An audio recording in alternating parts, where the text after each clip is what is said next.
my name is Mariah Watson. I'm a third-year strategic communications major with a minor in political science on the pre-law track from Charlotte, North Carolina, and today I'm so excited to share with you about 3 nonprofit organizations. Today, I will be talking to you about 3 different nonprofit organizations. These organizations are Project Outpour, Samaritan's Feet, and Habitat for Humanity of Greater Charlotte.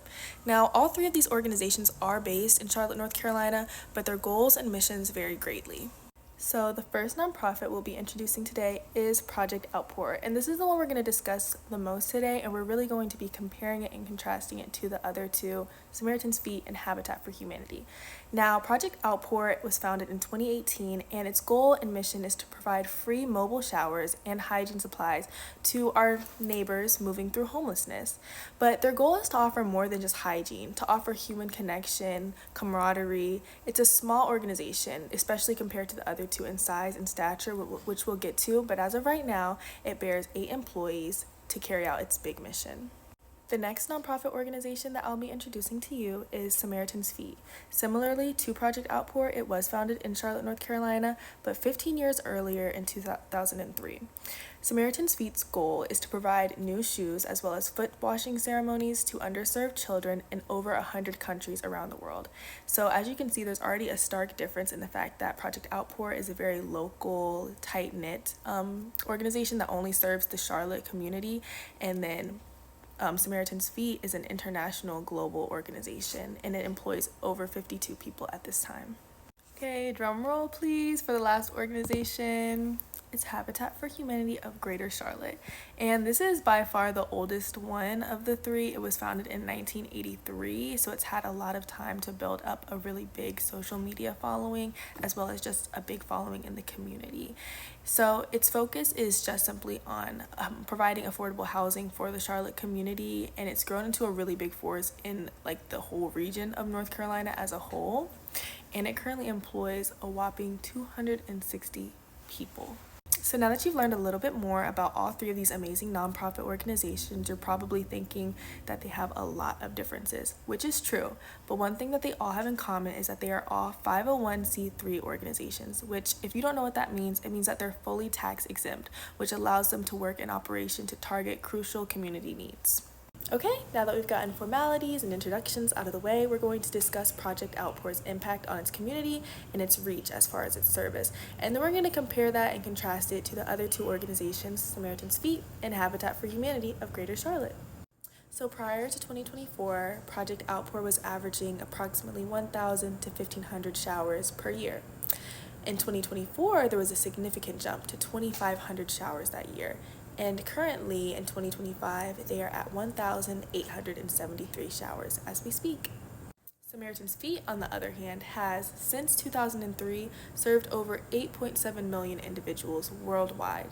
This is a huge scale, but we also know that it's mainly due to their international scope.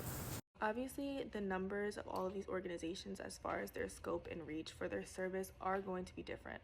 Project Outpour is local, Habitat for Humanity is a more regional, and then Samaritan's Feet is an international organization. So the numbers are not really going to compare, but Project Outpour did only recently get founded in 2018, which is very different and more recent from the other 2. So I think that there will be a lot of opportunity for exponential growth, especially if they pick up some marketing tactics that I'm about to share with you soon. Project Outpour operates on a smaller scale, but it's targeted and it's really authentic, the impact that they have, and that specifically can be a big asset online. Next, we're going to talk social media and numbers. Specifically, look at this chart that I created. This chart specifically visualizes how these 3 nonprofits utilize their social media platforms and the numbers that they gain. So the following you can see, and then which platform correlates with that number. Obviously, it looks like Samaritan's Feet takes the cake, but of course we know that's because of its international aspect that the other 2 organizations don't have. Habitat for Humanity also is passing Project Outpour with flying colors, but we know that this organization has been around much longer than the other 2 organizations. One thing that really sets Project Outpour apart from these other organizations in their numbers of social media, and one reason why their numbers might not be so big yet, other than the fact that they were only recently founded in 2018, is the fact that Samaritan's Feet, as well as Habitat for Humanity, have social media content teams and directors. Project Outpour mainly relies on volunteers, sometimes student interns, or the team members of the 8 employees themselves to share what's going on their social media. Next, I'm going to share with you 3 posts from Project Outpour's actual social media Instagram page.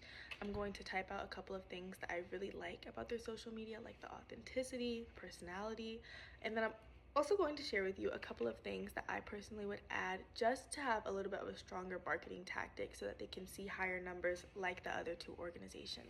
All of the posts on this page are very authentic, as you can see represented in these 3 posts here. The biggest way that an account can grow its reach is if its posts are being reposted. There are 2 different types of posts that I see get reposted the most often for organizations. One being Instagram Reels, which is Instagram's form of a video platform, and with the other being something that's aesthetic. People like to keep their pages looking nice, and they're more likely to post something that looks aesthetically pleasing as opposed to something that's a big jumble of words. These posts are 2 examples of hypothetical posts that I would make if I was on Project Outpour's social media team. The top post is a reimagination of the one on the previous slide showing a request for hygiene products. It's simple, short, and sweet, and right to the point, and provides the proper information needed for people to be able to send in their donations. The bottom post displays the current Chief Dignity Officer, Mashana Hughes, alongside the motto of Project Outpour.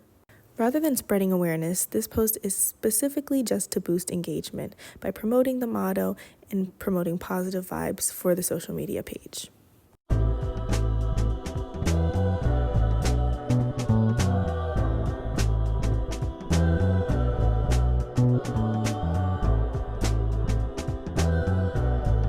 A lot of the comments are really personal and really positive, coming from people that have attended a service session or attended an event by Project Outpour, people sharing ideas, or just average members of the community who may have never even been to something for Project Outpour before, but notice things in the community that they feel can be addressed and shares that in their comment section. By implementing the right tools, regular storytelling, and a focus on engagement, not always just awareness, I'm positive that Project Outpour will reach their vast potential in growing their social media account and engagement.